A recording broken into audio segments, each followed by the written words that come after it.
Like to call this meeting back from recess from last week. Hopefully everybody can hear me. This is an interesting microphone setup, but hopefully my coach voice carries enough.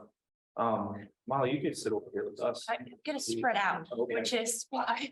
All right, we'll be shooting stuff your way. So we're here today to talk about administrative questions, comments, concerns about the hearing at hand. And we have multiple folks at the table addressing this as a work session so that we can really kind of fire off. There is no agenda. So we are, I would argue that we're just kind of free to ask as we need to and discuss and go from there. The first thing that I would like to do, if it's okay with everyone, is if we can go through this folder and get a better understanding of everything that's in here. And then we can kind of go from there. Is that okay? That is, All right. it's your pleasure.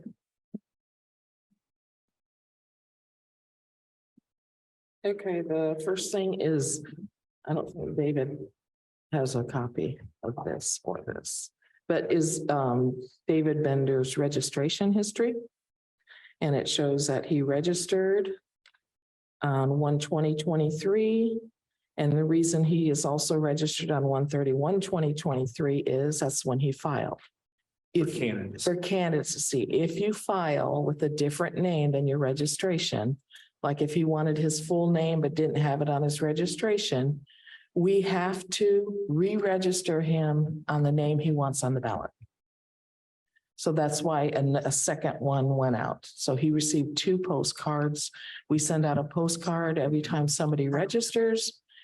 And yeah, okay. And was then, if we get the card back within 7 days, then we cancel that person because that is not a registration address that was denied at the post office. It came back to us. So for both of those, you didn't have any returns? We did not get returns. Well, so Donovan, just as a point of clarification, so all we're doing right now is just getting a digest of the contents of this folder provided by staff, Yes. and that's it. Like, I'm not going to ask any questions for clarification of what the artifacts are. I just want to know what's in the folder. Well, I mean, I'm perfectly okay asking questions if it. Well, makes I sense. only raise that to say that once we start going down a line of inquiry, like, we haven't really sorted through how we're investigating yet. So I'm not, all I want to know is what the artifacts are. I don't have a lot of questions about them.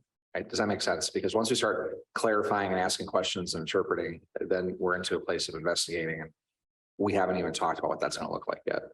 I'm more interested in just what the artifacts are in the folder. That's okay.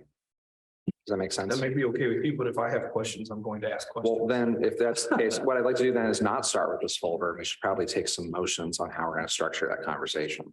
I think that's important. Then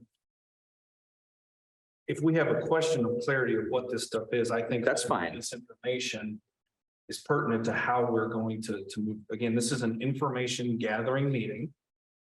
And this is information that is before us from staff. And I think it's important to understand what this is.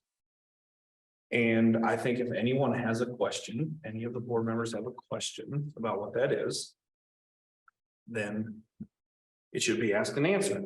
And I simply asked, were there returns when we had the question about whether or not it was there? So. I think everybody has that. All right, well, let's see where it That's goes, what but that's I think I'm eager to learn the contents of what staff have here. But as whether or not I'm considering that as anything at this point is just not relevant. It's really just what's in the folder. I just wanted to make that clear. That is in the folder, the city common council thing, and that gives you the IC code as to the card that we mail out. And is everybody in the same order? Was Richard too? No, you're not. Okay, what would you like? Excuse me, what would you like to look at next? What do you want them to look In our at? folder. You want them to In look your at this? folder. Okay, Yeah, this that- is a voter registration application from David Bender. And David Henry, you do not have that because I don't have the VRG 24 on file. Yeah. So I didn't make you a copy of that. Okay. Just to let you know that anything about candidates, we can release that information. Anything about a voter, we cannot without a form filled out, which is a VRG 24. So this is a copy of his registration that we received.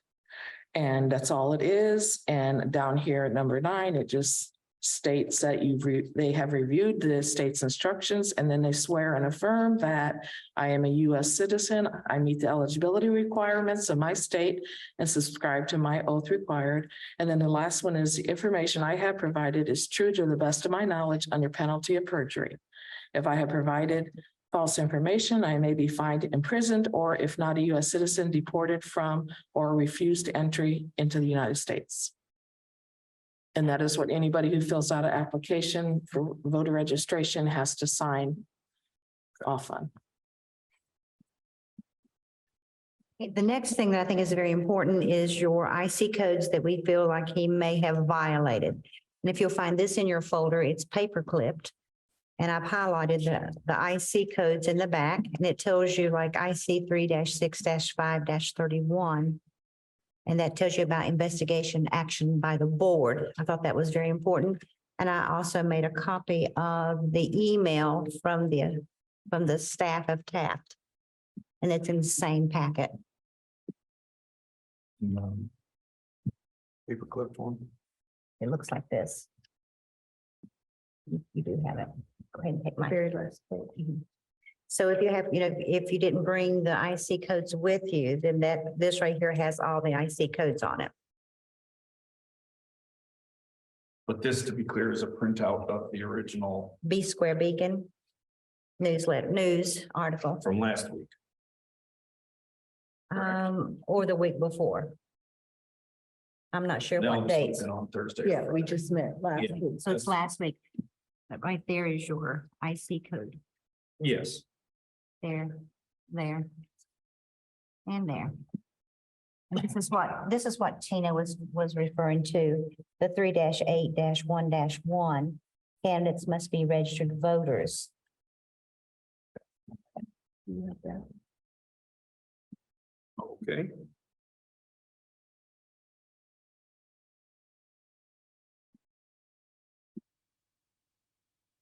What's next? That's all we have. What about all this? Okay.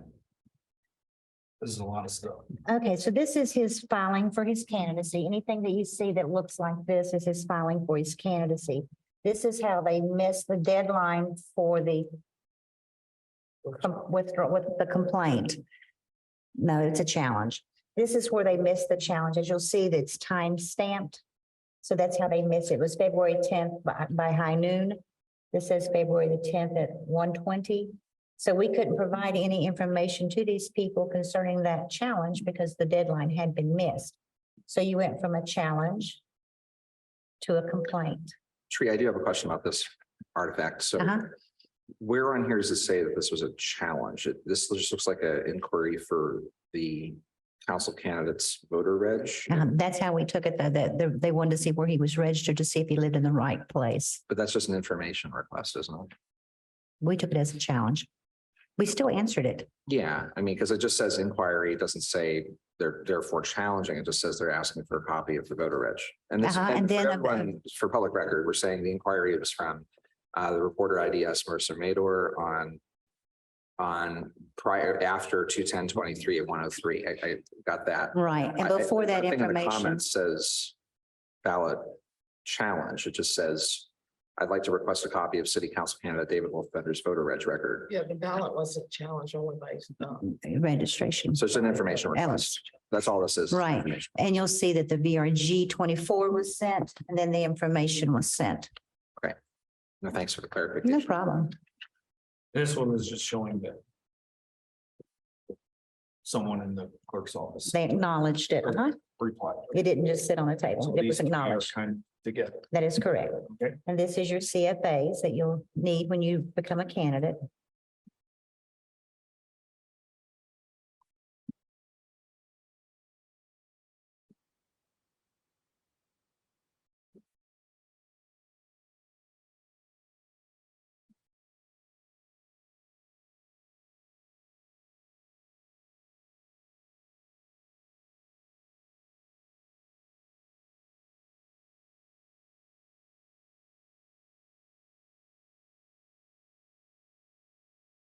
That ends there, That's great.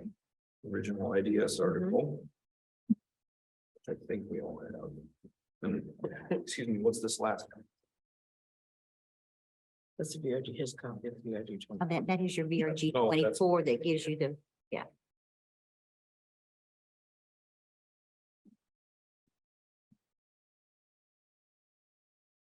All right, any other questions on contents of that folder? And I just want to thank staff for pulling all the, everything you have. I mean, I appreciate that. So, thank you.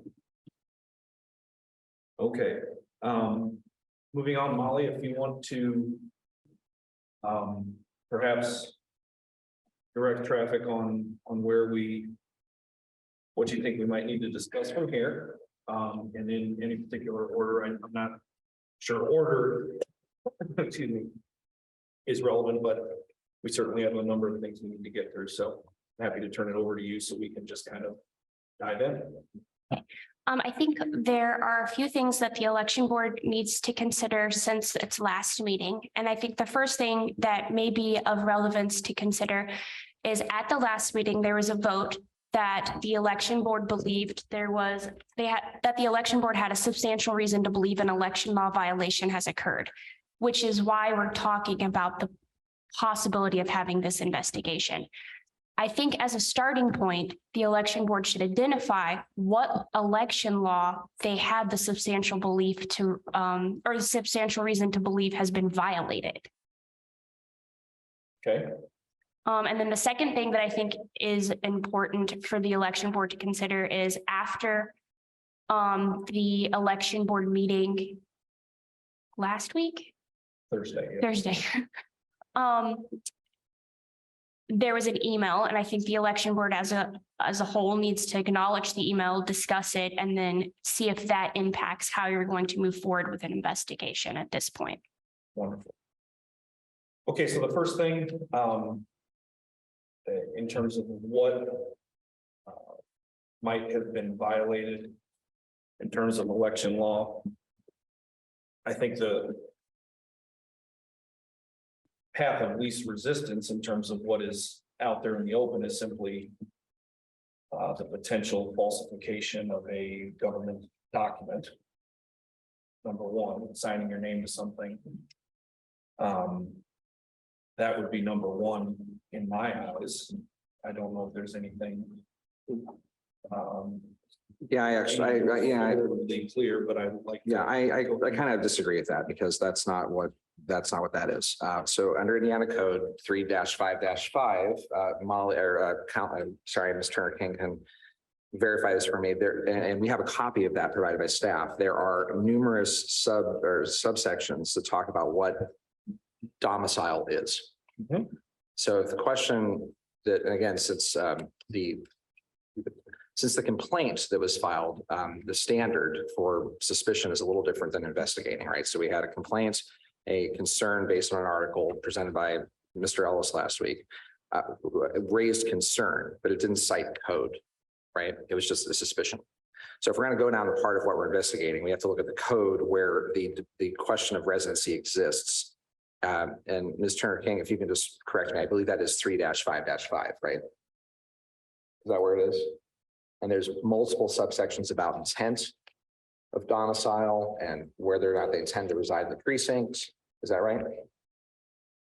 I'm pulling up the code section right now. Okay. So I would say, Mr. President, on that motion to clarify, if we're going to amend what we voted on, which is also, so again, we're a meeting coming out of recess, so the meeting is continuing. I would like to know what part of code we're citing. I mean, if we're going to go down this path, I would say 3-5-5 makes sense to me because it's solely focused on the domicile question. And that's what we'd be adjudicating or evaluating as whether or not the candidate actually violated that section of law. He may have the intent to move there and be satisfactory for being a candidate, but that's the question we're looking at. It has nothing to do with the falsifying of documents, as you say. It has to do with that code piece that we're looking at. I would say that would be in addition to, because if one, then the other. I think it's a pretty simple path, but do you have the code? by the code are you referenced? So Mr. Henry referenced Title 3, Chapter 5, which is it's entitled Standards of Determining Residency. Within that chapter, there are several, there are 18 different sections that discuss residency. 3552 is the code section that talks about the establishment of residency. And I think that's the one Mr. Henry is referencing because it reads a person's residence may be established by 1, origin of birth, 2, intent and conduct taken to implement the intent, or 3, operation of law. So those are that's how you establish residency. The election Article 14 identifies offenses that would be criminal violations of the election law.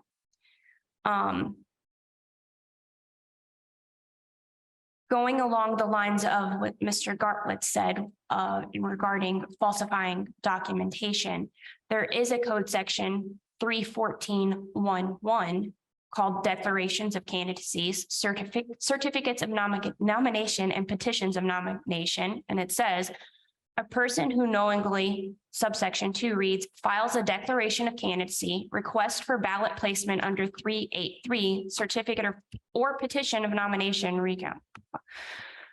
If you file knowing any part thereof to be falsely made, commits a misdemeanor offense.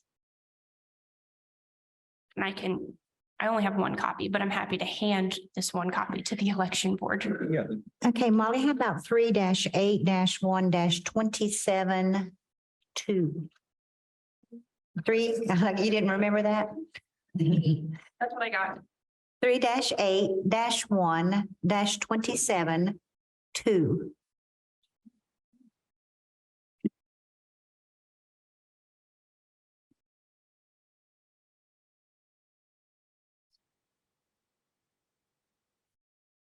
Would you like me to read it into the minutes?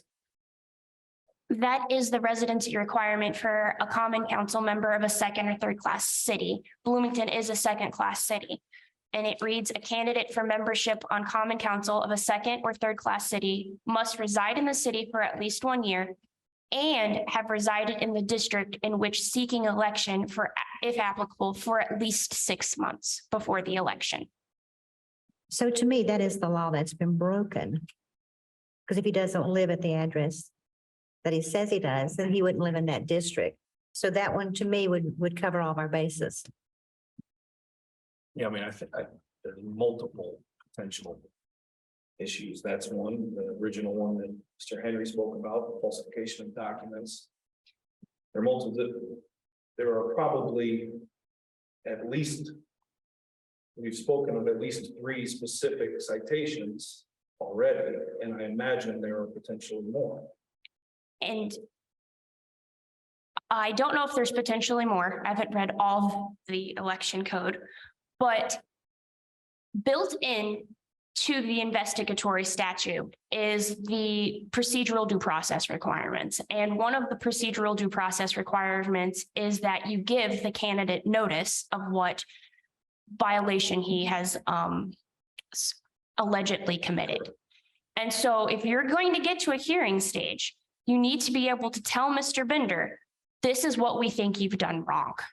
And that's why I think it's important for the election board to identify what you think he's done wrong, so that when you provide him the notice, you will be providing him any document, you'll be providing him a copy of the complaint, any documents relied on to this point, and notice of what he has done, so that he then has the opportunity to be heard and come in and make argument or present evidence towards those violations. So would there be any,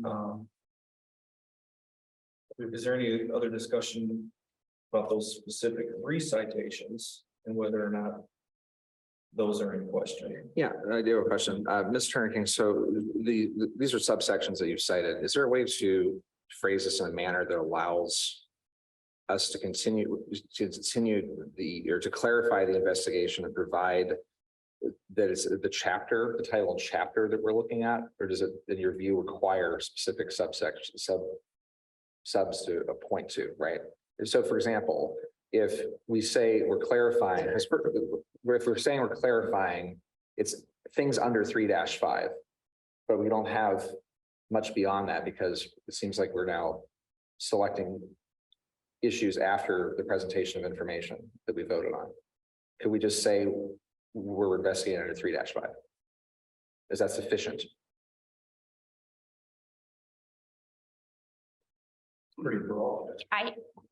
My concern with just saying 3-55 is in looking at 3-55, that chapter alone has 20 or 35 subsections. So I don't know that it would be substantial notice to say, candidate, we think you violated something in 3-55. Please present evidence to whatever one of these, and I'm sorry, I looked at the wrong section. There's 18. Please present evidence to whatever one of these 18 you think we violated.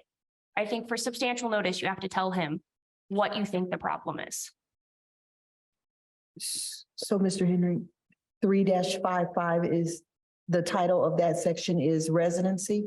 It is standards for determining residency. Is that correct? Correct. It's Yeah. chapter 5, standards for determining residency. So if I understand you correctly, you just want to be sure that what we're saying is we are looking into this, an alleged violation for the standards for determining residency. Yeah, Clerk Brown, I think we're on our path there. I think my concern is from our last meeting that we voted to investigate and that motion is defective because it wasn't specific.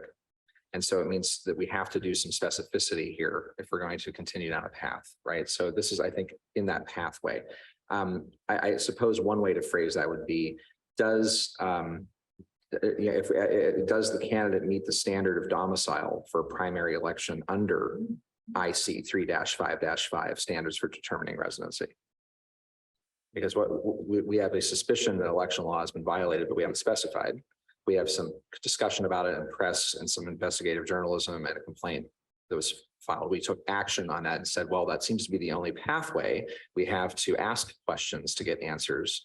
And what we, in my view, would need is to amend that motion we took to investigate by, as Ms. Turner King is saying, providing that clarity. And I'm zeroing in on is 3-5-5 sufficient, because there's so many subsections in there where the intent needs to be surfaced. Could we to look at and investigate that? Does that make sense? First of all, Well, you're not saying, Yeah. suggesting that we have to meet all 18. no. But he may meet intent under law to be a candidate, but we would need to evaluate those 18 subsections. I mean, if it was just, I think we had a discussion last time. If it was just, is he actually physically at the location under the subsections, that might not matter for intent and the purposes under being a candidate. That would have to be surfaced in an investigation. So clarity matters here. So it's a little long in the tooth, but does that resonate? Does that make sense? Oh, it resonates. I think that makes perfect sense. I think it's something that we need to flush out.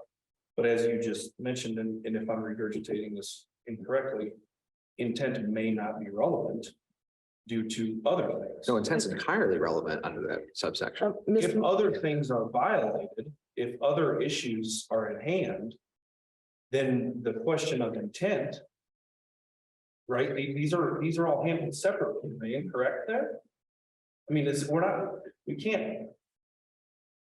we can't take these all as one big lump, right? No. There's multiple things at hand here. Could I ask And a it doesn't question? always lead down the same path. I mean, if one thing is, the second may not be. Could I ask a question to Ms. Turner King? That residency, is that just for candidacy or is that for registering to vote? What is the section, the three, what is it? Is that just for becoming a candidate and what candidate has to do? Where is that? Do we have that? No, I don't have that one.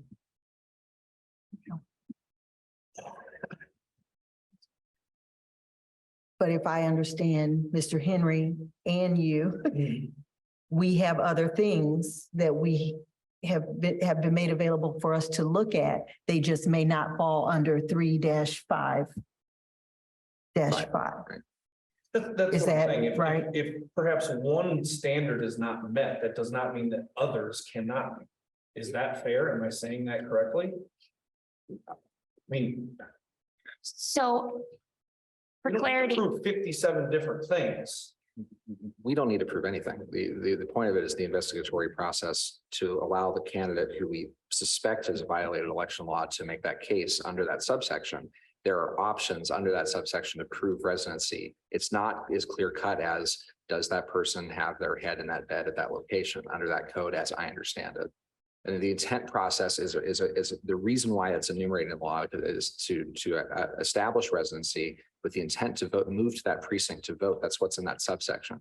So by being not clear on that means that we are narrowing from this body what constitutes domicile to run up for office. This is a very complicated question. It's not cut and dry.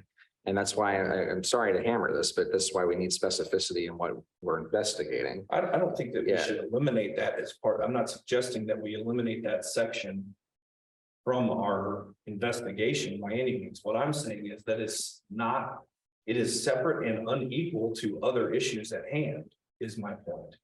It is, we are not here to determine if every word of election law was violated. We are here to determine right now in this administrative to clarify what we determined was a violation of election law. It's not one big thing. It could be multiple things. It could be multiple sections. It could be one word in one section. I mean, that's how code works. As I understand our vote last week, and with all due respect, all we did was verify under IC-3-6-5-31 that a substantial reason to believe an election law violation has occurred, and we will expeditiously make an investigation. That's it. The clarity is that's where it ends, right? So all we have procedurally before us is we voted that we have a suspicion. And now we have to add some clarity to that to even initiate proceed as Mr. King put it, procedural due process. Okay, so if we're zeroing in on that, I think the question then becomes of the 18 subsections under the these standard for determining residency, which do you feel was violated that would require that would allow the candidates to come in and speak to that? I'm saying because of the options available, we have to identify all of them. I mean, to come speak on those. Because just because he may not meet a standard of residency that a person complained about, we have to look at all the potentials for residency and say, just because John Q. Public thinks the person isn't residing there, the law actually says something very different. And this is a very serious question. What's the code again, please, Mr. Henry? I'm not the attorney here, Mr. King. No, one more I'm time. just saying the number. Yeah, it's we are zeroing in on 3-5-5, which is the standard for determining residency. And if that seems to be what we're trying to investigate. Is that and for clarity, there's 3 5s, right? 3-5-5-5-5. I keep doing that. 3-5-5. does that to voter or to candidate or to both? Because that's a big difference. Yeah, because it all started because of his registration. He registered that he lived there and he got his mail at another address, But which the is different. complaint before the election board is not on registration. The complaint is that a candidate has declared candidacy based on an address where the complainant has reason to believe that the candidate does not live. So I think voter registration is a separate issue, and I don't know that that's a complaint before the election board today. I guess my question is, if he did a voter registration, changed it so that he could say he was in that is part of it, because if he false, I don't know if he did, I'm just saying, if he did, that's the start of this whole thing. The start of this whole thing. If he did that with his voter registration, he wouldn't be able to file as a candidate then. If he falls, if something was wrong with that, his voter registration, and he filed, it all starts with that voter registration. Because you have to vote, you have to file a voter registration. And you have to say on there that this is where I, believe this is where I live. And if he started with that, that's the whole ball's going, because he wouldn't have been able to file a candidacy then. I still think I still need clarity on that section. Does it speak to the voter or to the candidate or to both? Or do we not?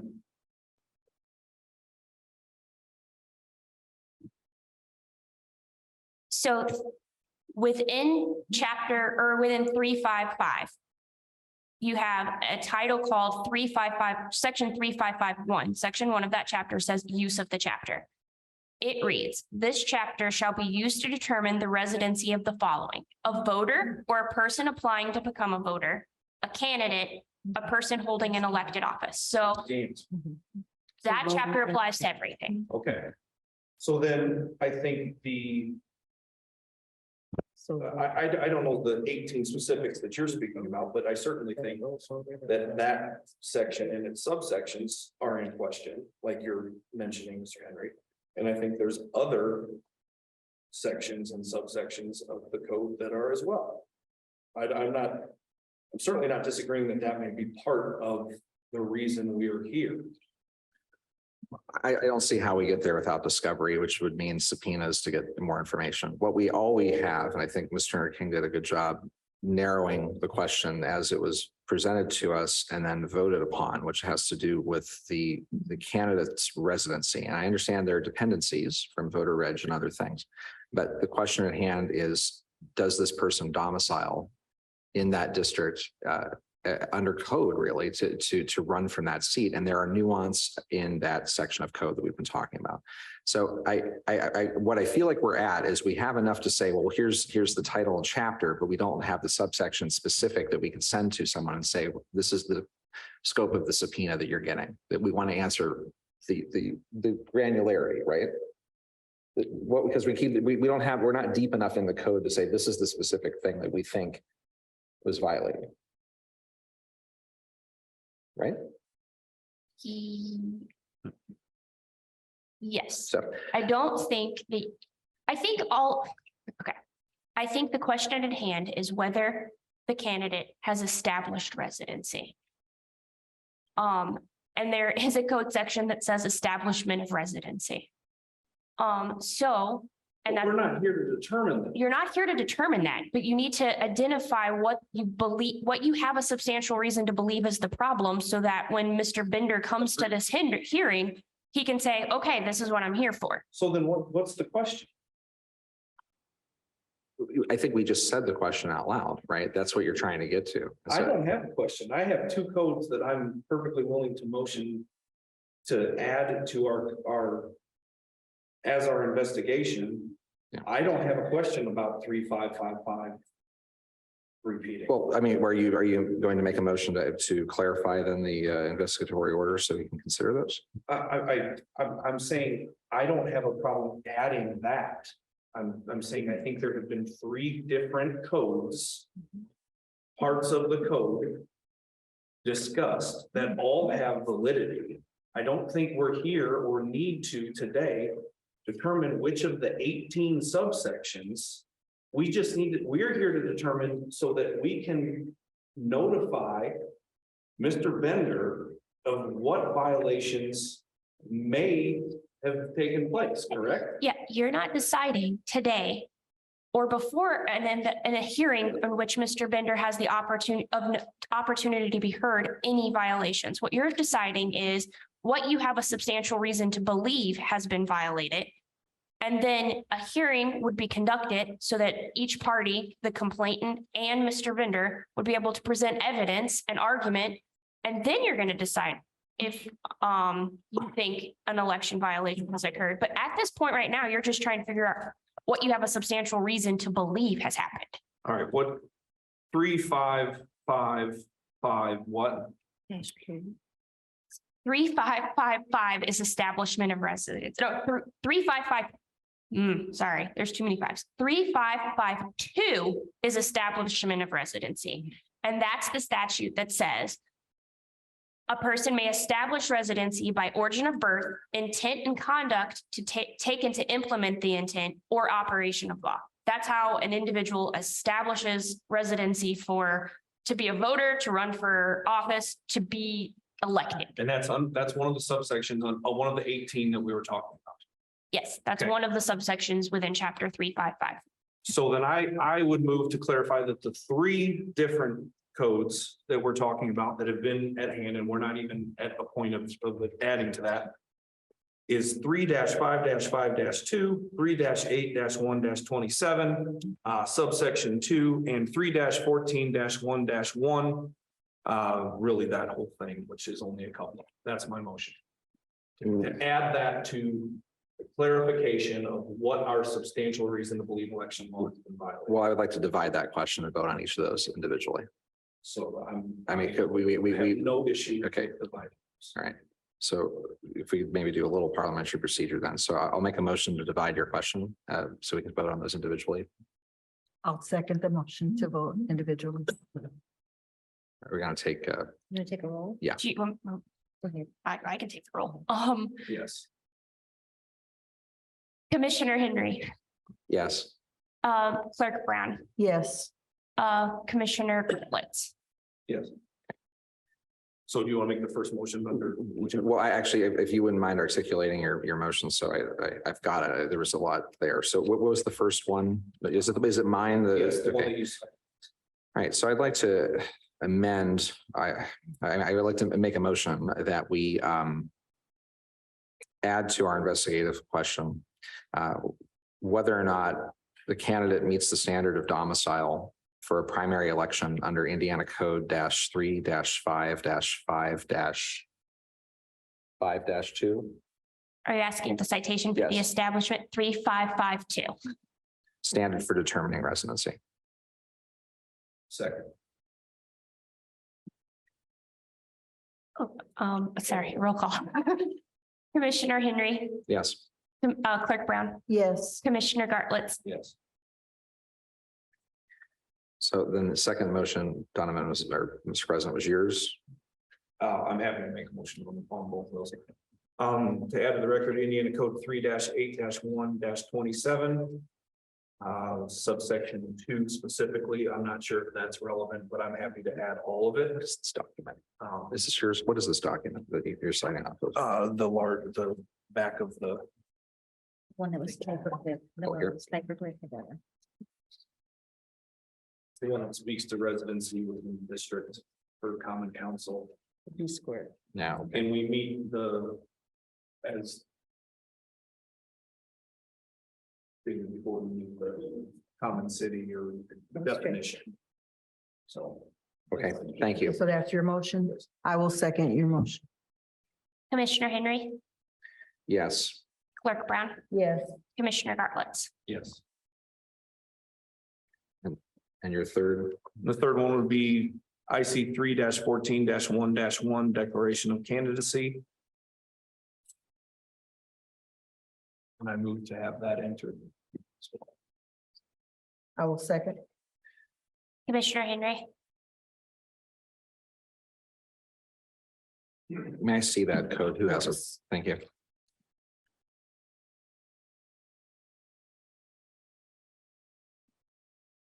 Yes.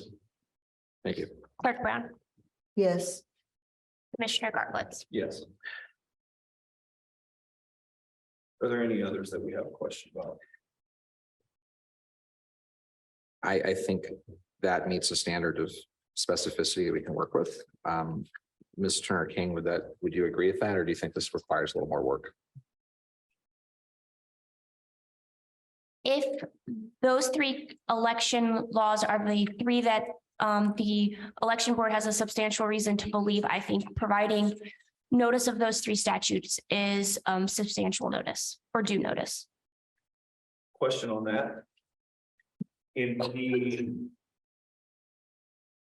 the hearing stage, is there anything that bars us from looking into other potential violations or codes at that time, or do we need to specify everything that and be limited to what we have just specified. My concern with adding additional violations during the hearing is that I don't know Mr. Bender would have due notice of violations added during the hearing.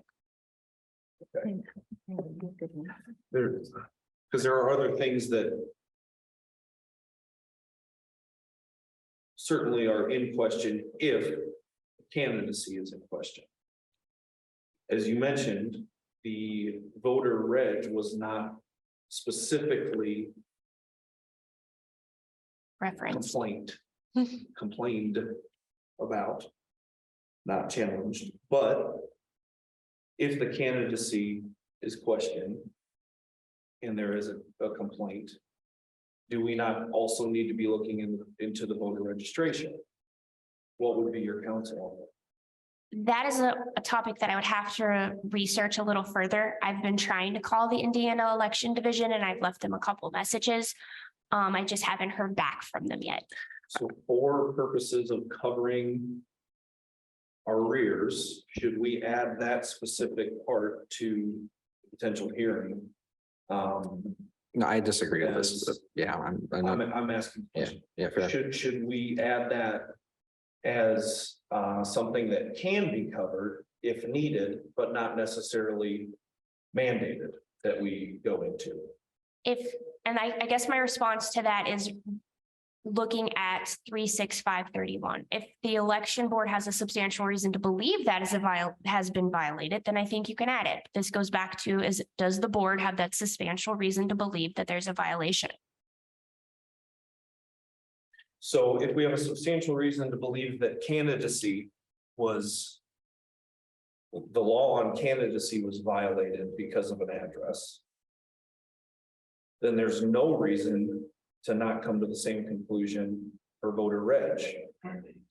Is that, am I jumping through a hoop too quickly here, or it seems like that's common sense to me? No, my view is the scope of the complaint was tailored or narrowed. We just narrowed it with some amendment to say what we're looking at. I do think this is expansive.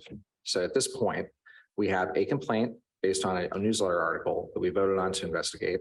We have clarified off that complaint about the candidacy itself, what code we're going to look at and inform Mr. Bender of to present on. If through discovery, once we start investigating and we subpoena these documents, which right now are just pieces of paper in front of me, they have not been brought into an investigation or sworn in or read in. We discovered those things later. That would be in the course of investigation. I wouldn't want to widen scope based and interpret the complaint any farther than what has been presented already at this point, right? If I we, would argue that it has been. I do not agree, because where's the complainant on the voter reg? That was not filed by Mr. Ellis nor the paper. That was just surfaced in conversation at this table. That's not a formal complaint, and it's not a separate item to consider at this point. I don't disagree that that's a valid opinion. But I would argue my opinion is valid as well. It's fair. I think they are one and the same. You can't have one without the other. I think it is important at least to cover ourselves, even if we do not go down that road in a hearing. I would argue that it's at least important to have on the record. And in that the specific code here is talking, it speaks specifically to candidates must be registered voters. Mm-hmm. Again, that complaint was not filed anywhere, Donovan. I mean, But we're just doing we're covering our behinds here. We're 3-8-1-1 says candidates must be registered voters, not sometimes, but always. And then it goes back to the other one, 3-8-1-27, where you have to live, sure, where you're registered. but where, The two are married, Sri, with all due respect, where's the complaint on that? but they're married to each other. But the complaint was about the residency of the candidate. It's not about the voter registration. There was two separate questions. And and I'm just saying, if you would like to explore that during questioning of the candidate, if we issue subpoena, then that would be discovered at that point. But I'm not inclined to expand the scope of the investigation at this point because there's no complaint on this specific thing. We have the voter reg file, that's fine, but that was not raised in this room and we didn't vote on that last week. What we voted on was the suspicion that the violation occurred of the residency. That's what Mr. Ellis provided us in that complaint, right? Incorrect. We voted on whether or not we had reason to believe election law was violated. Okay, well, that's fine. That's overbroad, but I'm not going to expand to that. I think we've got something to work with. I don't know why we'd continue to add code to this at this point. It's something that would be explored during discovery. There's a lot that can come out during discovery. But don't you want him to be prepared if you? I moved to add C 3-8-1-1 to the complaint of parts of the reasons, and if my fellow board members don't feel that's important, then the motion will die without a second. That's fine. Let me be sure I understand what you're saying. When you refer to the complaint and adding that, As just one of the things of parts of election law for clarity for Mr. Bender that may have been violated. I cannot in good conscience understand how that isn't part of it when your voter reg is directly tied to your candidacy reg. And I don't care what the complaint said. The complaint was we were determining whether or not election law was violated. That's it. That's my motion, is to add that specific part. okay, And it's this, just so you know. okay. So as I consider whether to offer a second, we're saying if it is, you're adding that so that we can keep the discussion going, but if there is not a violation of that, we would close the door. Absolutely. I don't think if we get down the road, I don't want there to be any question of due process when we get to the hearing. If this comes up, that we haven't notified Mr. Bender of this specific citation, I don't want there to be any issues. I think it is well within the scope of what we're investigating, as broad as it may be. Violation of election law, which is, as you know, 250,000 pages. Okay, but I think without adding that, we would be doing ourselves a disservice if we get to a hearing and it comes up and then we, because of some matter of law or due process, cannot discuss it. That's where I'm at. And what I understand from you is if during the hearing, we discover additional violations, you are not closing the door No. to 100%. adding those to the table. That's right, Clerk Brown. I mean, I will only just reemphasize that the voter registration question was only raised by staff an hour ago at this table, where we had the presentation of that document of the change of residency. That is not true. It is true No, at this it isn't. table. We said last week that we were going to see if any election laws had been broken. And this is one of those. Are we picking and choosing? Because I didn't know. I'm not picking and choosing. We did not discuss Mr. Bender's actual voter registration We asked for file. violation fines.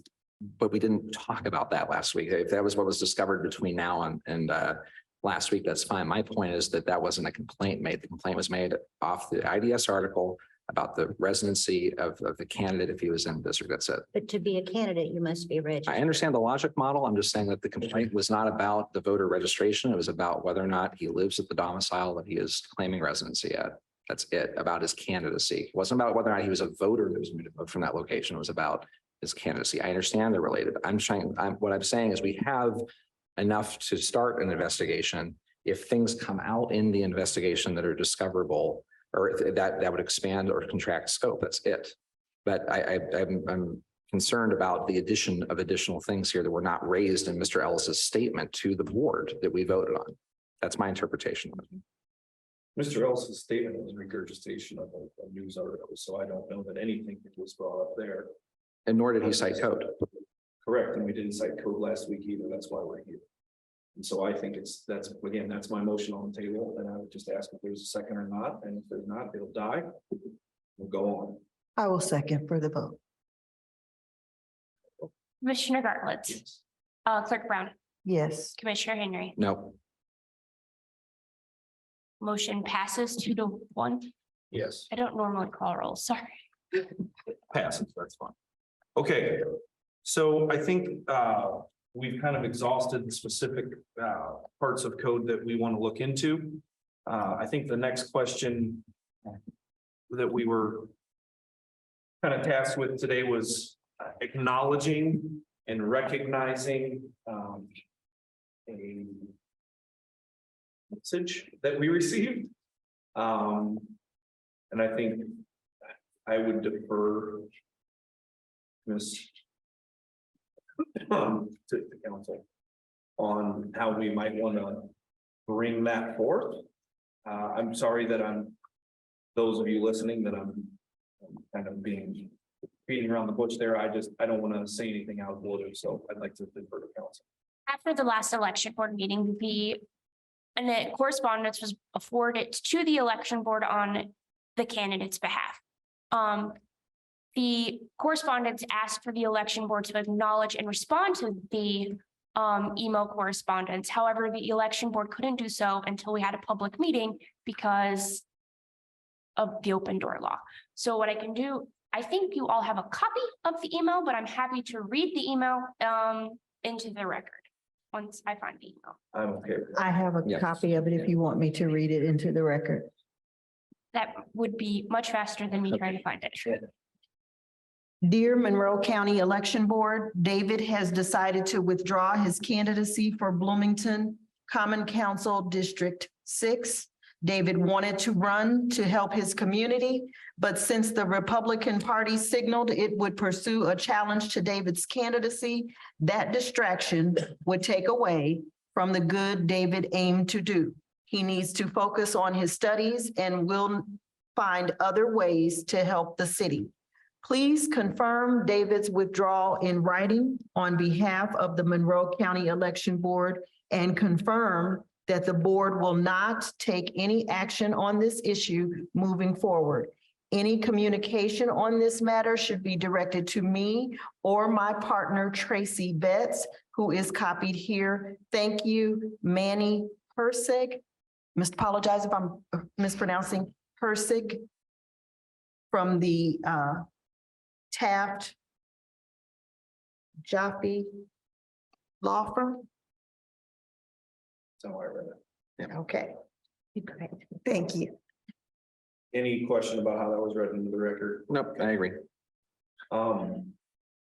So with that, I'm happy to, well, I'll just make a motion to acknowledge the letter. And I guess we can have a discussion after if needed. I will second your motion, motion to acknowledge the correspondence. So on the motion to acknowledge the correspondence from Mr. Herstag, Commissioner Henry, Yes. Clerk Brown, Yes. Commissioner Gartletz, Yes. motion passes. So procedurally is for the chair, we're now having a discussion on the document. Yeah, we probably should have done that before the roll was called, but I'm happy to have a discussion about it. I don't know what there is really that needs to be discussed, but I'm happy to entertain. Well, I think it needs consideration from the board. I mean, had we received correspondence from Mr. Bender's attorney prior to our vote last week, and even prior to the deadline of February 10 for the withdrawal from the ballot, I wonder if we would be even having this conversation at all. I mean, so as I understand the code, because of where we are in our election calendar, there's no legal way for Mr. Bender to actually remove his name from the ballot in the primary. The ballots are printed, they're on their way. We are in that motion. If he were to pass away in this sequence, he'd still be a candidate at that point. However, it's not his word here. What we have is a legal counsel's representation to this board that he intends to withdraw. And so if he does that on May 3rd, Wednesday, after the election, and that would be, I believe, Ms. Turner King, 3-8-7-17 after the primary, that we have intent here to stand down and not be a candidate in this election in November. I think we have to take that into consideration. If there was a mistake that he made and was unable to withdraw on time and is now speaking and communicating through an attorney, I want to take that on good faith. I think there's an opportunity here to just acknowledge a young person running for office and maybe they didn't do the paperwork right. I mean, I'm a professor myself, students turn in things strangely, so I can appreciate that. But I want to give this a little more consideration than just acknowledgement. And I think a reasonable person would say he is trying to rectify, again, through an attorney, but he's trying to rectify a process here and do what's right, at least from my read of this. But I'm curious what the other board members think about that.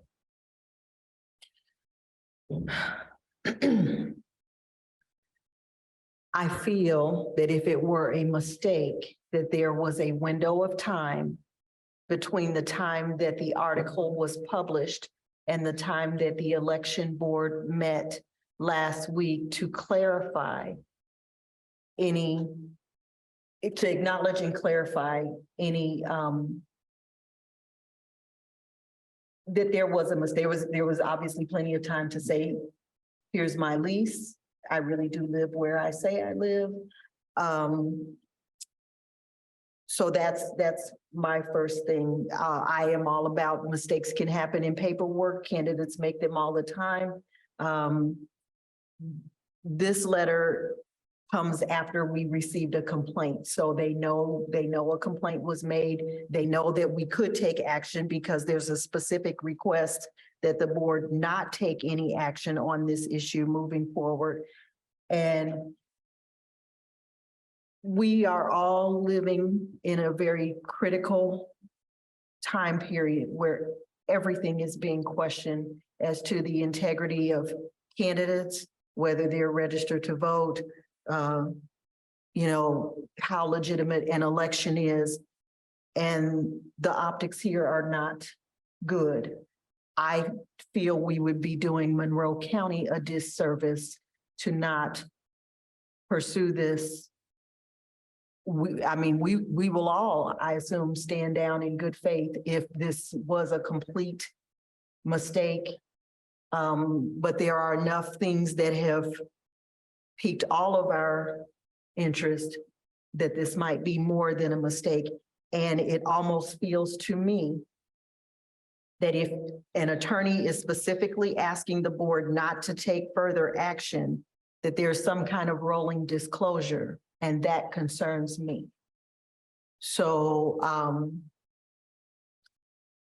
I would like to continue to move forward, because if it is a mistake, I will stand down and acknowledge a mistake. But if there are crimes that have committed, I don't want to set the precedent that you can say you live in one place to be a candidate, not really live there, and the only thing you have to do to make it right is withdraw. That feels a little disingenuous to me. I appreciate your analysis, Clerk. I really do. Thank you. So if I may share some thought, I think at this point, in light of the correspondence, what the election board should consider is whether they want to continue moving forward with setting a hearing now. If they want to wait until after the primary to have that hearing to see what actions Mr. Bender takes, and if that changes the course they would like to take, or if you deem that a hearing isn't necessary. I think those are three options. Do we move forward now? Do we wait until after the primary?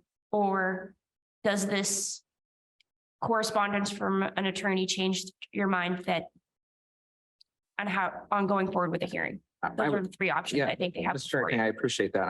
And while it may be ancillary to our consideration, I don't think it's we should look past some mechanical things here. We have an election that we are trying to administer. There are over 20 candidates that we know have not been complained about that are filing and filed and running.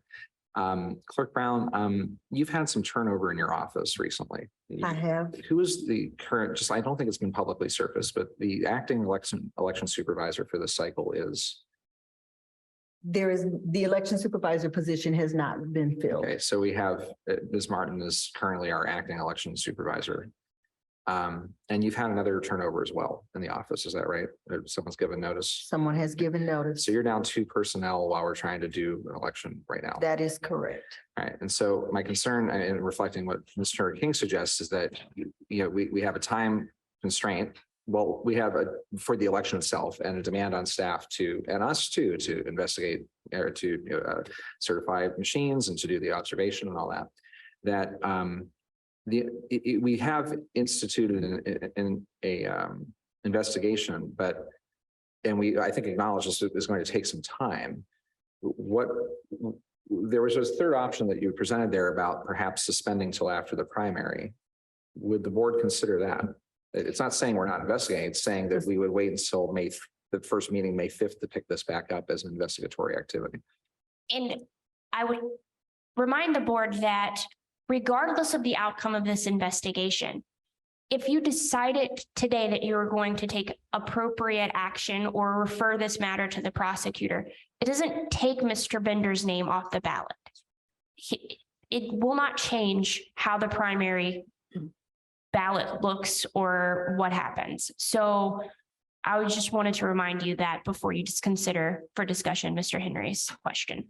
I am aware that his name does not come off of the ballot and that it will be on there on election day, early voting in election day. I see your perspective. As far as delaying a hearing, I'm willing to discuss that, the merits or deficits of delaying a hearing. Well, I think first I'd like just to echo everything that Clerk Brown said. I think we are in a incredibly important time in elections and what the public views as integrity of elections. And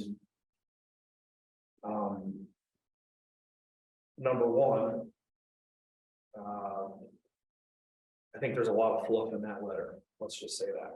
There's no, if a mistake was made, there's no admission of a mistake. It's an incredibly accusatory letter.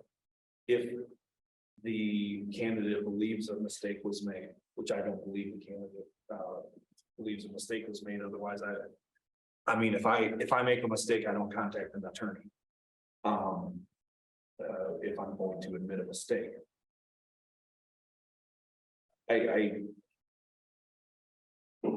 I don't think there's anything, while I agree there's more to the letter, I'm not willing to put my name on anything other than an acknowledgement. Here or later.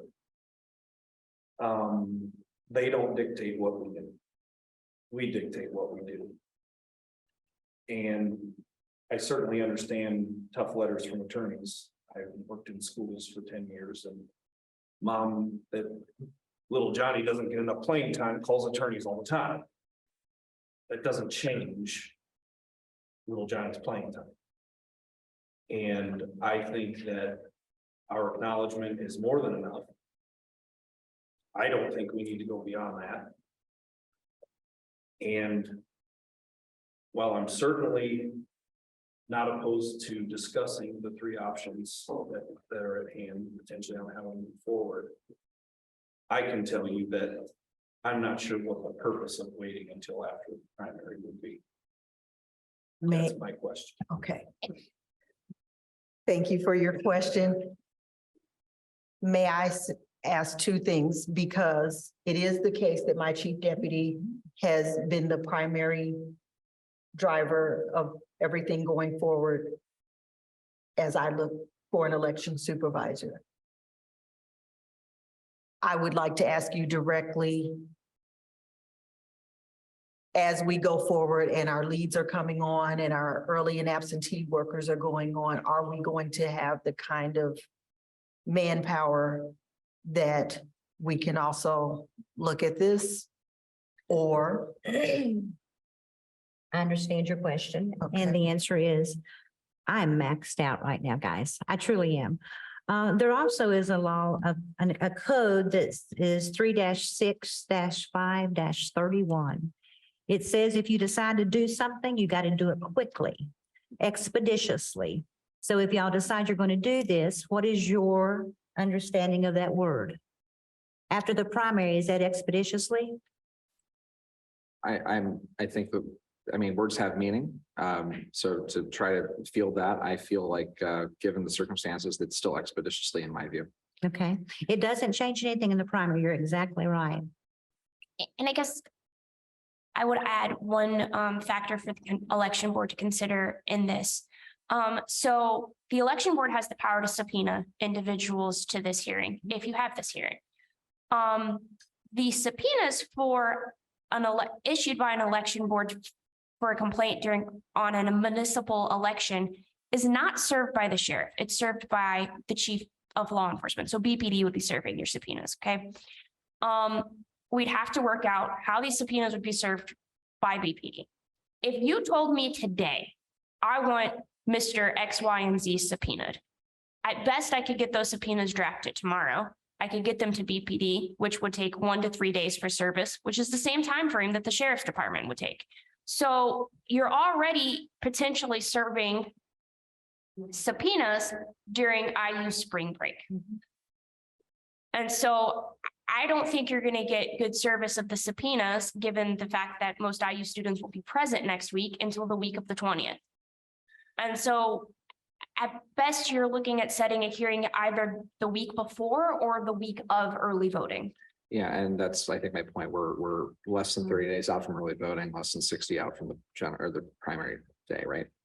Yeah, that is correct. And Tree, as I heard you say you're maxed out. I am maxed out. I'm not telling you what to do as far as this goes, but I would like a buy on this till after the election. I mean, you can start it again, May 6th. I wouldn't mind. What about May 5th? No, I have reports. To your council, whether or not we meet the definition of expeditiously, and I would like some clarity too, because it's been discussed. Some clarity from council. I think we voted last week to have a hearing. I don't think we're in a position to take back whether or not we're having a hearing. I'm not offering that. I'm saying that it's a suspense. It's a. No. I then perhaps I misunderstood some words. I thought that what I heard a couple of different times was that whether or not we were even going to move forward with the hearing. Perhaps that was from council. My understanding is that we're having a hearing. It's what that decision may be at here. And to clarify the motion last week, I'm not looking at the minutes, but the motion was on 36531, which is if there is a substantial reason to believe an election law violation has occurred, the election board shall expeditiously make an investigation. And so it's a shall. The code does not define expeditiously. So typically, if a word is not defined in the statute, it goes to the general meaning of expeditiously. I mean, I don't Quickly think as anything possible. moves quickly in investigations anyway. I don't think No. it should be forced to move quickly. I'm not opposed. My question was broad in the sense of what does it change if we wait? I think it's important to consider the fact that the election office might be tapped out.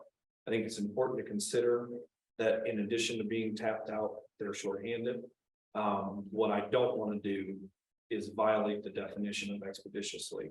So perhaps could we, through you, ask that question to ID and make sure that we're within the letter of the law? I'm more than happy to call ED and ask if waiting until after the primary is still within the letter of expeditiously. Okay. I think that's important. I certainly acknowledge and agree that we don't want to press anything. For many different reasons. So to tidy this as a matter of procedure, otherwise it looks like we're looking at another recess, would the board entertain a motion to suspend this new business being the investigation until why originally was going to suggest the May meeting of the board. However, it sounds like Ms. Turner King, it sounds like maybe suspended until you have an answer from IED. Is that what you would think? to suspend this business until you have clarity from IED about their understanding of the term expeditiously? I don't know that we need to suspend it, so to speak. We could wait to determine how we're moving forward and when we're moving forward with the hearing until IED provides clarification and expeditiously. Because not only do we need clarity from IED on the term expeditiously, I think the board has a lot of steps to cross before we even get to a hearing date. You need to determine who you're going to subpoena. We need to get service with those subpoenas. May I ask Clerk Brown, as while I wear a few hats in the county, this is my first the time doing this election as chair. What work befalls this board between now and election day that would have concerns about us continuing clarity on an investigation while trying to administer the election for our candidates? So of course, as we prepare for early voting, we could get challenges to absentee applications to request a ballot by mail. Signatures can be challenged.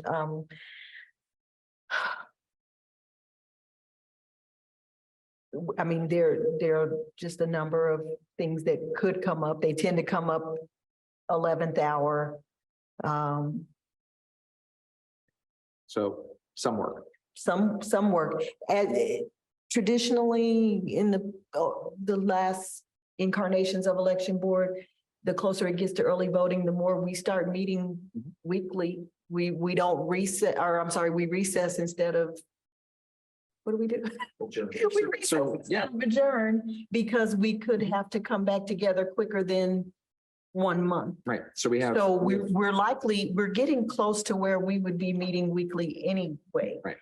And all that business is election focused. All of that business is election focused. With this other activity on top of it, if we were to do this. This other activity That's would right. be on top of it.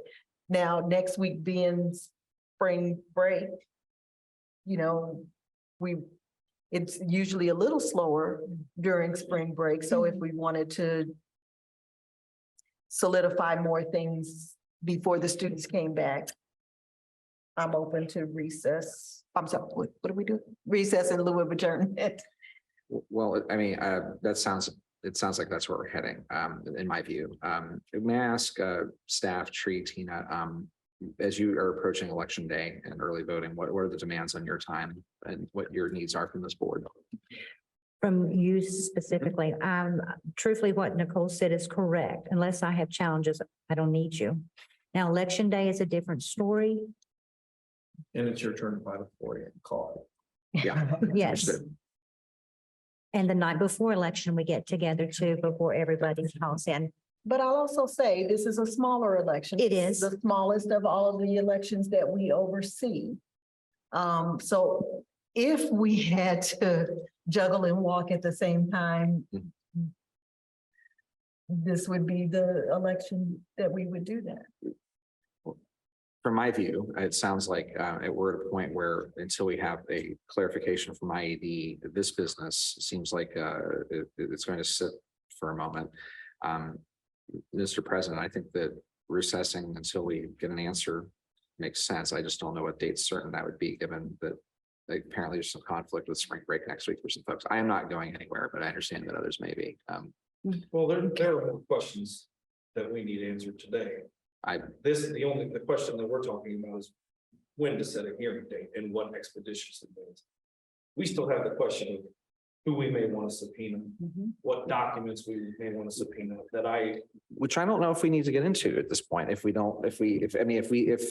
are contemplating a suspense or in lieu of what we just discussed, staffing issues, the other demands, that if we're really not going to be at this in earnest, I think we have a little time. I still think it should be discussed. You would like to discuss who gets subpoenaed today? That's why we're here. I think that's part of why we're here. And I think that is continuing down the route of investigation. The hearing is going to be set. We don't know when. That's the question at hand. I have no problem or reservation about recessing until we have an answer to call for a hearing. I don't have any issue with that, but I don't know, why would we step away from this when when it's all fresh on our minds and we are here to discuss the matter at hand. I mean, that's what we're here for. I view this question of expeditious as a stopper in a way until we understand how much time we really have to do and work through. In terms of subpoenas, I think that there are several to consider and that may require more time to work through who. And with all due respect, would include you as well, given that you conducted an investigation on your own accord of the residents. And so if we're thinking about who gets subpoenaed, I think we have to spend some time with that to figure that out. And you're welcome to go down that road. It's fair. I think for 1 second as well. That's fair, and that's fair. It's not a threat. It's just the fact that I think, Well, it seems well, like- I know, but under, I believe Ms. Brown And I provides. actually take exception. to you That's fair. bringing- Well, no, but let's just be clear. Ms. Turner King had mentioned in her document to us, I believe, question of procedural due process. And so, I mean, if we're going to go down and discuss the subpoena questions today, there is a question of procedural due process. Would you like to clarify that at this point? It seems like we're kind of moving to that discussion rather than a suspensive And meeting. I was so. about to comment on this. Yeah. So there are three elements of procedural due process. The first one being due notice, which I think you've covered. You've identified what issues lay at hand for Mr. Bender. The second component of due process is the opportunity to be heard, which will happen when a hearing is set. And the third component of due process is that any decision about a violation will be made by a neutral decision maker. So it may be advisable for board members who conducted their own investigation, who spoke directly to the candidate, who have information outside of what has been presented at a public meeting, to consider appointing a proxy for future hearings on this matter or the hearing. And I did speak specifically to the election division on that, and it was their recommendation that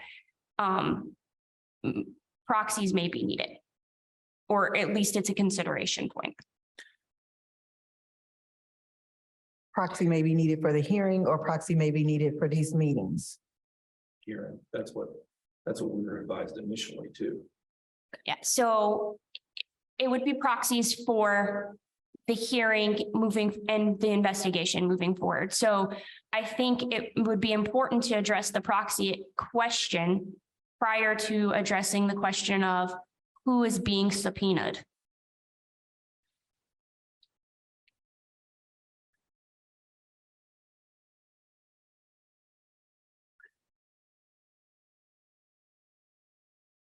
Again, I think the value of a suspense until the May meeting of the board on the investigatory piece makes sense, obviously, in that light. And seeing as we seem to have other considerations about workforce and input from IED about the phrase expeditiously, in my view, some space on that may make sense as we determine that consideration as well. That's my view.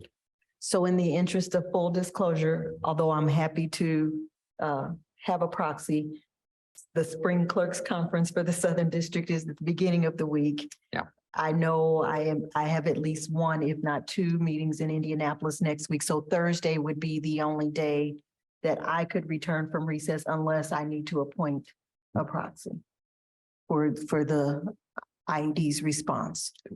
Clerk Brown, you were saying that was next Thursday? Yes, Thursdays work for me between now and election, Like 3/16. as far as guaranteeing that. So who would have to have a proxy? Yeah, what is your suggestion? All the words that you just used were very suggestive. They were not demands. I am interested to see how I would argue that neither of us would not be considered a neutral party. I don't have any issue with anything that took place, especially on my behalf. So I'd like some clarity around that very suggestive language rather than demanding language. So are you asking for clarity on what the case law says a neutral decision maker is? Like what part? You mentioned that it was your suggestion and you mentioned that it was IED's suggestion that a proxy may be needed. Those are very suggestive words. I want to know whether or not that is a demand that would somehow taint or violate or do anything to hurt this board. Because as I sit right here, right now, I can tell you I will not be appointed proxy unless I'm told otherwise. And I can clarify with IED, in regards to their recommendation, on the need for a proxy. But I want to know why. I don't want Okay. just a recommendation. Okay. Of yes or no. I want to know the why, because I need to make a personal informed decision. Because as I sit here, I'm very neutral. I have no reason to make a decision one way or the other than the evidence at hand as we go down this road. And I was only talking about a proxy for next week because of the conference. So Well, the word proxy means basically that you vote as the person that you're representing. So why would we have to have a proxy on the board to begin with? So that would be an interesting question.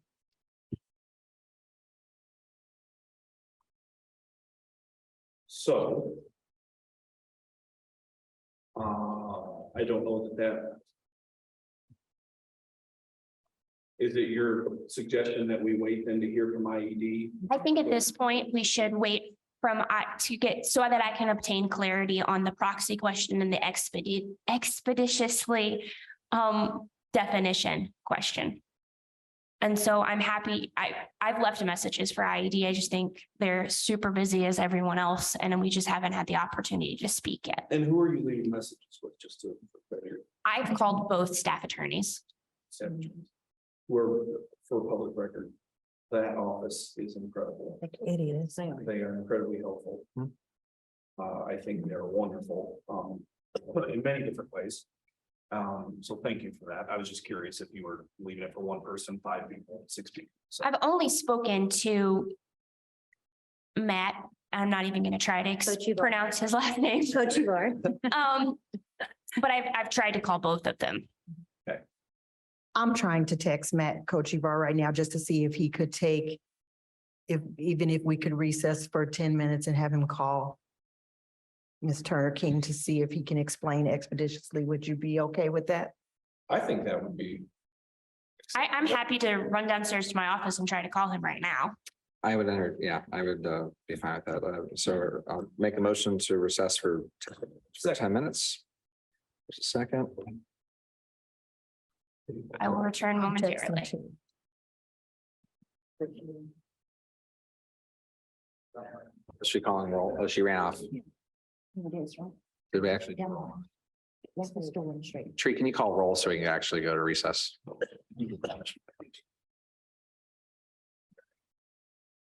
David Henry, Yes. Scarlett, we're in recess. But a congressional recess.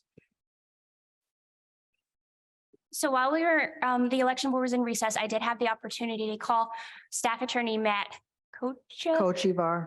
Thank you. And I did ask him a few questions, but before I provide you details of the conversation, I do want to say that this is not the official opinion of the election division, but just that of their staff attorney. So first we discussed, what does the term expeditious mean? And Mr. I'm going to say, Kochivar. thank you, Matt, was of the same opinion that I was, that there's no case law defining expeditious. And until a court defines what that means or issues an opinion, it is up to the election board to define it. So if you think waiting until after the primary is expeditious, then that can be the case. What I would suggest that is, if there are reasons that you'd like to wait until after the primary to have the investigation, such as the ones that have already been discussed, considering the staffing and the issues of subpoenas and such, I would state those into the record so that if, sorry, I ran upstairs. Because although it is up to the election board to define that term, it could still be challenged in court. by anyone who has standing. So if there's a clear record as to why you took the actions you took, that is the best option.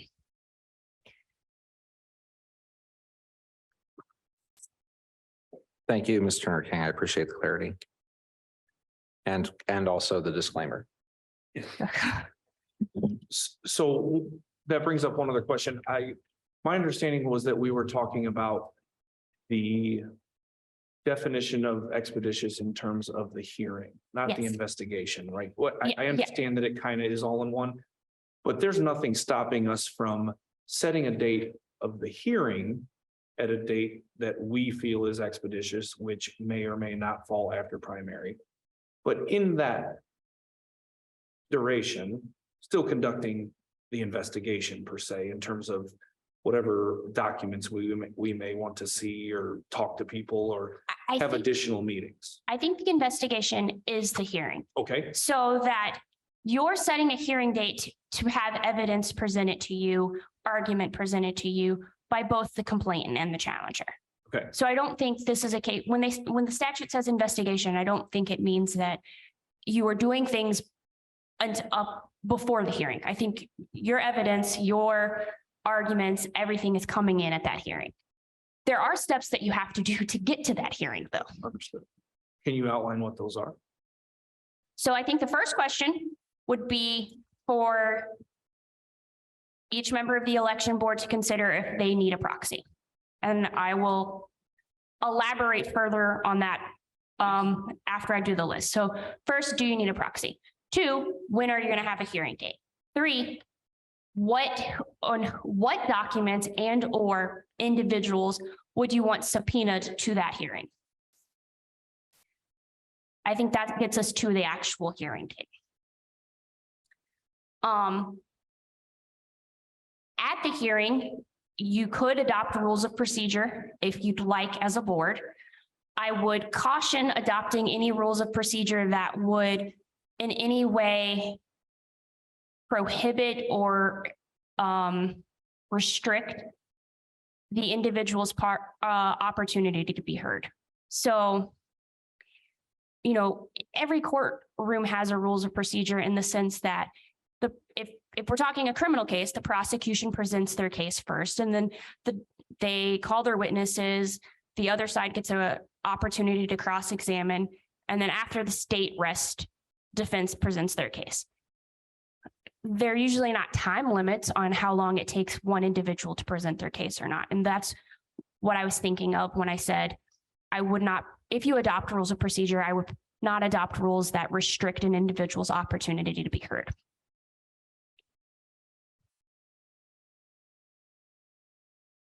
And so now I can revisit the proxy question. In speaking to Matt, there is nothing in the election code that requires an election board member to get a proxy. There's the option, of course, and it outlines the procedure for a proxy. I do think that the Code section 36531 contains the components of procedural due process. It specifically notes due notice and the opportunity to be heard. The third component of procedural due process is a neutral decision maker. So I think it is an individual election board member decision to be made, whether you think you're a neutral decision maker. And if for some reason the decision of the election board is challenged, whatever that decision may be, whether the decision is made by a neutral decision maker could come into play. So is there a demand or something that specifically says you have to get a proxy? No, but there is the procedural due process that requires violations to be made by a neutral decision maker.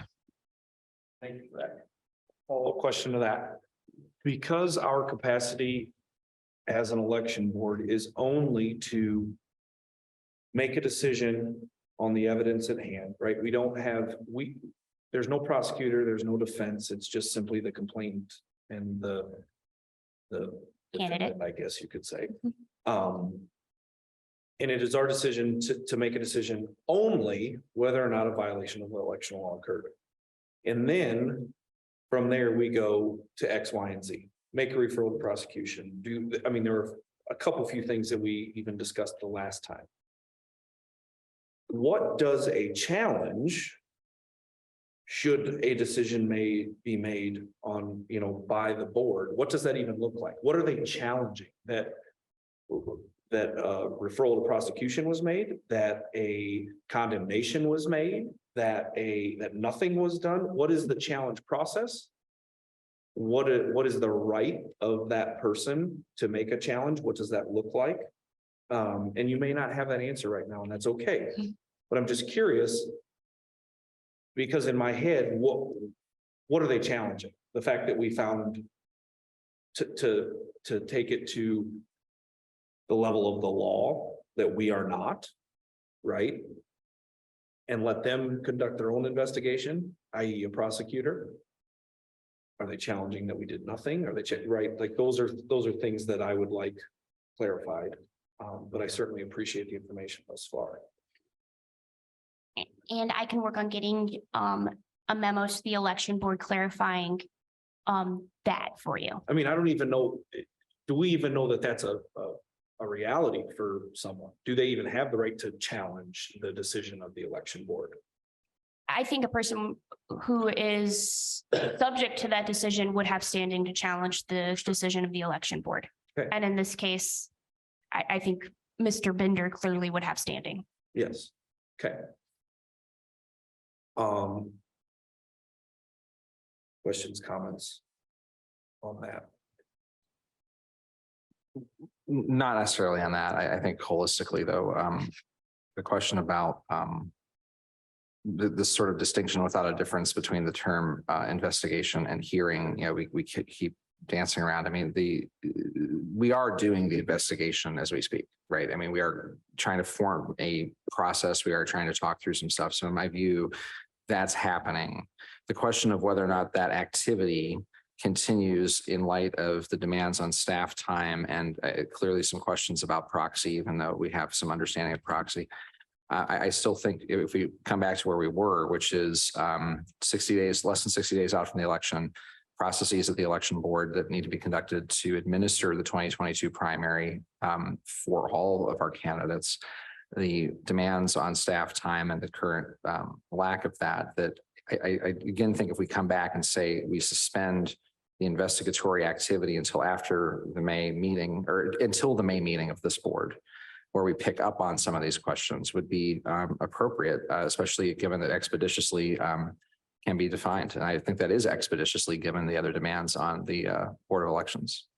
So I'm still of the opinion that we could suspend or take a motion to suspend this investigation process until that May meeting, which would to make sure that we administer the 2022 primary with the personnel that we have.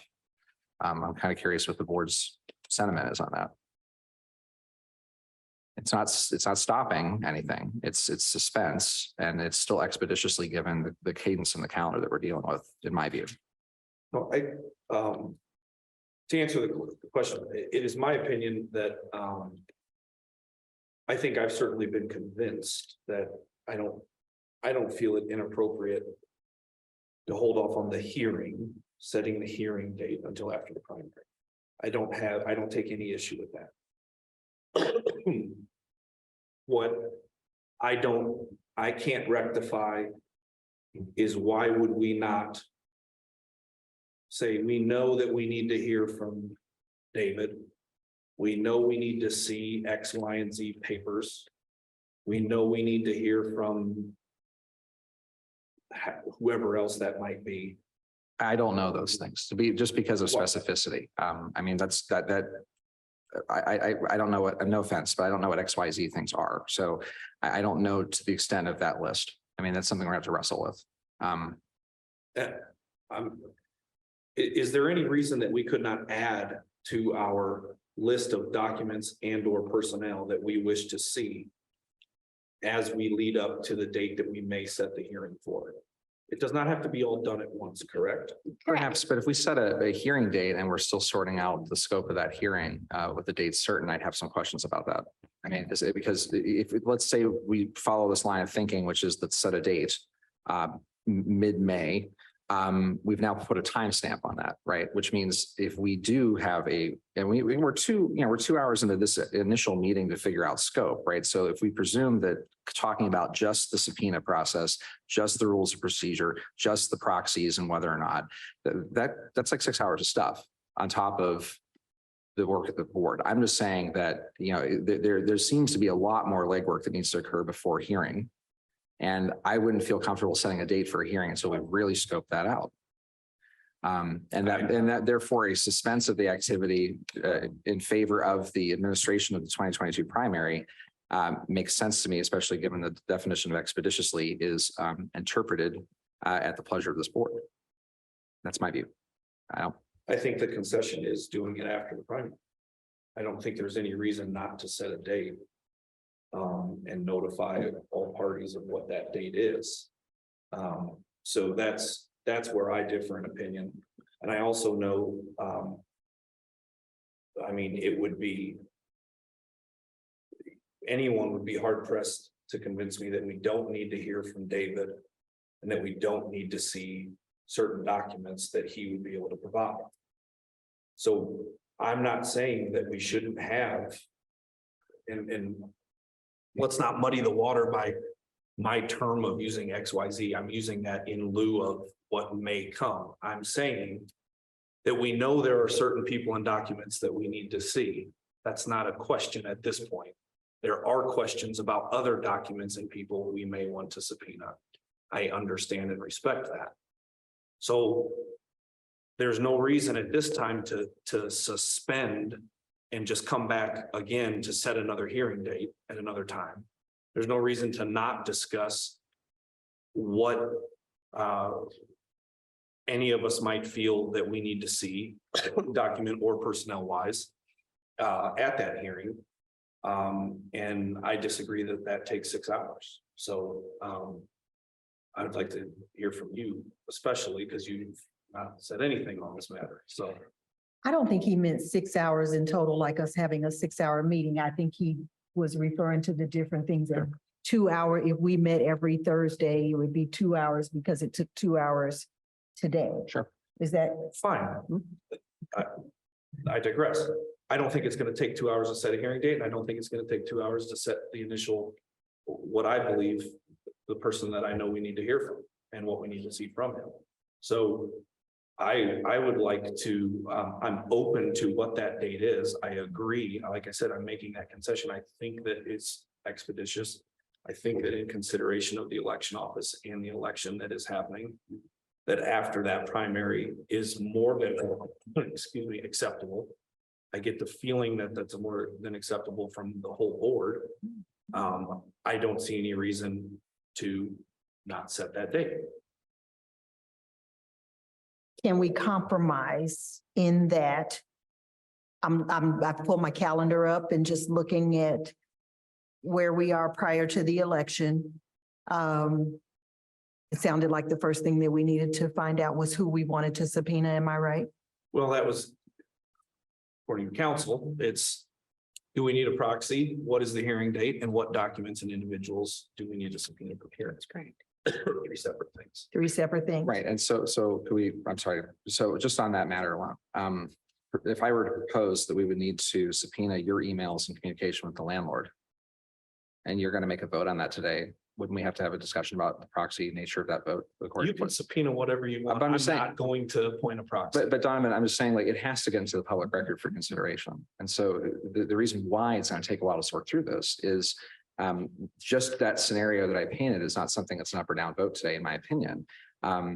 You had presented part of the complaint at the last meeting, an email exchange between you and the landlord. It contained a portion of a lease. That communication by your admission last week was done on your own individual right as a citizen, which is respectable, but nonetheless means that we would be voting on something that you did, and whether or not that stands the test of what Ms. Turner King pointed out about being a proxy that or not about or discussing or making decisions under a due process. And so I think that, so when I say it could take a while to talk this out, that's what I'm saying. Like, we've already spent 5 more minutes on it. And I just feel like getting the bones of this down is really important before we execute a meeting date. When I'm not even sure how that material that you presented last week gets into a public record so the media can even look at it, which is not available on any website for them to look at and scrutinize, right? There's a lot of questions here, is my point.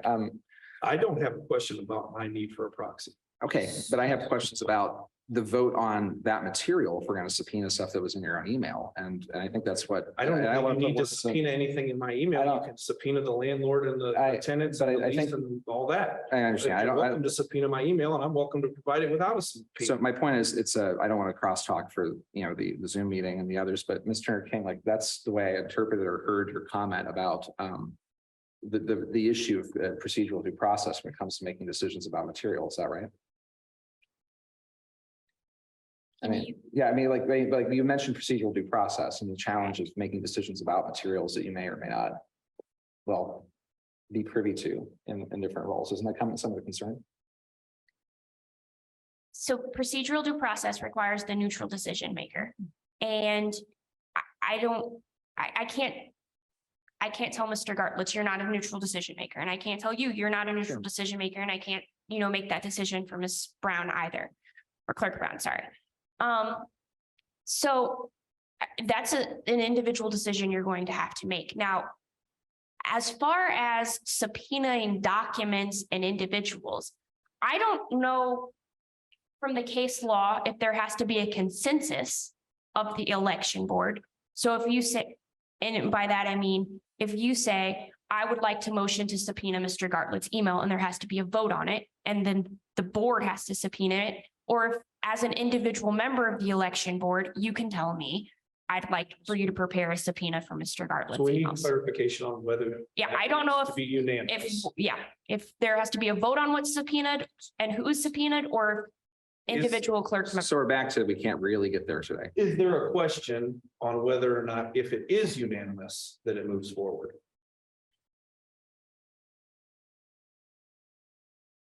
Sorry, so if you're saying if the board unanimously decides they want to subpoena something or someone, whether it moves forward, I think if it's a unanimous decision, then if there is no question. If So it the moves question forward. is only if it is not unanimous. I think so. Wonderful. So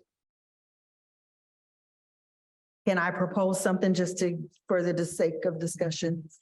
Okay, so we have the 3 things that we need to decide on. It sounds, One second. So oh, I'm sorry. I thought you were. Oh, I'm sorry. I was just informed that there might be a scheduling conflict, so this meeting will have to end in approximately 10 minutes. And so I don't know if you want to recess now, come back later, but in 10 minutes, we have to vacate the room for someone else. It strikes me, we have a lot more to consider. I mean, I think a recess makes sense. And of course, I'm not gonna, I am available at the spring break interval. I know many in our community leaves town, but I'm not going anywhere. So I understand that you said that you had some conferences on your schedule. But I would think a motion to recess until the 16th would make sense at this point. I will second the motion to recess until this. If you are amenable. I didn't make the motion. I was just suggesting. we should. Oh. did you want to say whatever you? Yes, so with the 3 things, I was going to suggest that we recess until the 16th and tackle at least one of those things, whether that's setting a date, like say summer date, and maybe it's even a summer election board meeting because the election will be over. But then, let's make this time productive. We come back from the 16th and we tackle one of these things and knock it out. We tackle another one at the April election board meeting. And then after we reconcile provisional ballots, tackle the 3rd thing so that we're moving toward a date. I would agree with that. And I think setting an agenda, a tight one where we do laser focus on that 1 or 2 planks here that would seem that we need to iron out makes a lot of sense to me. That if it is a meeting dedicated solely to the question of procedure or proxy or that agenda should be pretty tight in the interest of making sure not every meeting's 2.5 hours, I think would be appropriate. Because I think it's very fair to say, and I can get this done in less than 10 minutes. I think it's very fair to say that we are a bipartisan group that wants to do the right thing for Monroe County voters. And we all sound as though we are moving forward, wanting to gather that information. And so it makes sense to me to break it up into 3 smaller parts. That you are correct, sir. We do not want to go into longer than 2.5 hours. Yeah. And not to interrupt, clerk, and I want to just say, I know you're butting us a scheduling conflict, but I will say that this is how it's done. And so I want to just say to everyone here, thank you for doing this out loud. I mean, public access matters. Having these discussions in public matters. It is not fun in some ways, especially when I run out of caffeine. But it is vital that this conversation happens in an open forum. I just wanna thank Absolutely. my fellow board members for doing that here. And it's a good lesson for our community. So I want to thank you for that. As painful as this might be, but thank you. And that's all I And ask. it is difficult. And I think that, you know, we wish we weren't in this space. But we will come out on the other side and Monroe County will be better for it. So would the chair entertain a motion to recess until the 16th at this point? Before you consider that motion, I will just add that I will be unavailable the 16th. Don't know if that matters to the board, but I just want you to know that I won't be here on the 16th. When are you available? I could be, it's MCSE's spring break, so I'm trying. I get it. The next week, I would So be going. we should at least do a recess and then we can figure out a date certain with public notice. Is that correct? And I mentioned it last time, if you are in recess and you don't say the date today, we have to do the 48-hour notice in accordance with So open. a week after the 16th, 23rd. I don't think it would be worthwhile having a meeting without council. I agree. Okay, This is March 23rd. This is March the 23rd from 1 to 3, hopefully, in this room. Is that a Thursday? It is It's a Thursday. yes. Thursday. And this is another meeting Will be another work session. or a work session. Just I like think it'll have to be a work A session. decision up to the election board. Yeah, we're still working. work session. Work session? That can we go ahead and notice this now so that, that date works for me. Yeah. Is that a Thursday? Yes, and I have to get approval through the office here, so So long that they're, I'm So as long as assuming- the room is confirmed so long as the available. room is available. So I'm happy to make the motion to recess until Thursday, March 23rd, 1 p.m. to continue our investigation in this issue. I will second the motion to continue until the 23rd. Commissioner Gartlett, yes. Clerk Brown, Yes. Commissioner Henry, Yes. motion passes. Are we adjourning? No, recess. Recess.